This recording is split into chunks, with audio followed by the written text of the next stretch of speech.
আছো? আমিও ভালো আছি। আবার একটা নতুন ভিডিও নিয়ে চলে এসেছি তোমাদের সামনে। তো তোমাদের দাদা আজকে ছুটি করেছে, যাব মার্কেটে।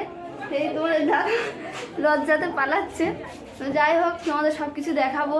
দোকানে যাব, এখন গিয়ে গাড়িটা বানানোর ব্যবস্থা করব। গাড়িটা এতদিন বানানো হয়নি, যার জন্য পয়সা কড়ি একটু শর্ট পড়ে গেছে। তো চলো। তো রাস্তাতে চলে আসলাম। তো এখান দিয়ে যেতে কতটা সময় লাগে ঠিক জানি না। চলো, দোকানে চলে আসলাম। প্রায় 45 মিনিট টাইম লাগলো। তো এটা হোলসেলারের দোকান, খুবই বড় দোকান। দেখতে পাচ্ছি তোমাদের দাদা বসে আছে এখানে। এখন কাস্টমার এসছে অনেক। এবার আমরা কেনাকাটা করব, সব কিছু দেখাবো। কেনাকাটা কমপ্লিট হয়ে গেছে, তোমরা দেখতে পাচ্ছ। তোমাদের দাদা গাড়ি নিয়ে এসে এবার জিনিসগুলো তুলছে।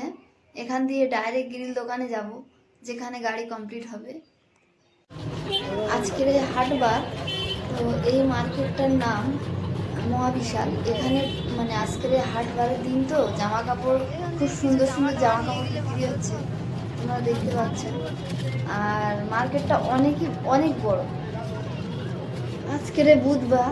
তো আজকের চড়ক পূজার জন্য এখানে মানে চাঁদা তুলছে আর কি। আর এখান দিয়ে আমাদের মানে ফিরতে আরও 45 মিনিট সময় লাগবে।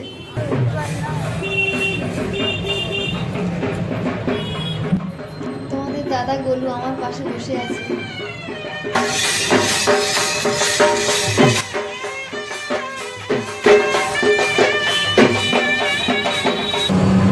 কেনাকাটা কমপ্লিট হয়ে গেছে, এগুলো নিয়ে আবার দোকানে যেতে হবে। ওখানে গাড়িটা সেটিং করা লাগবে।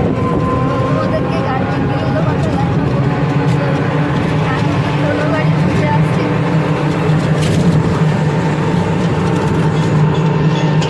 গ্রিল দোকানে চলে আসলাম, তোমরা দেখতে পাচ্ছ। আর তোমাদের দাদা মিস্ত্রিকে আইডিয়া দিচ্ছে কেমনভাবে বানাতে হবে। আবার এখান দিয়ে রুমে ফিরবো, রুমে গিয়ে আবার তোমার সাথে কথা বলবো। বন্ধুরা, রুমে তো চলে আসলাম। মার্কেট থেকে অনেক কেনাকাটি করেছি, তোমরা দেখেছো।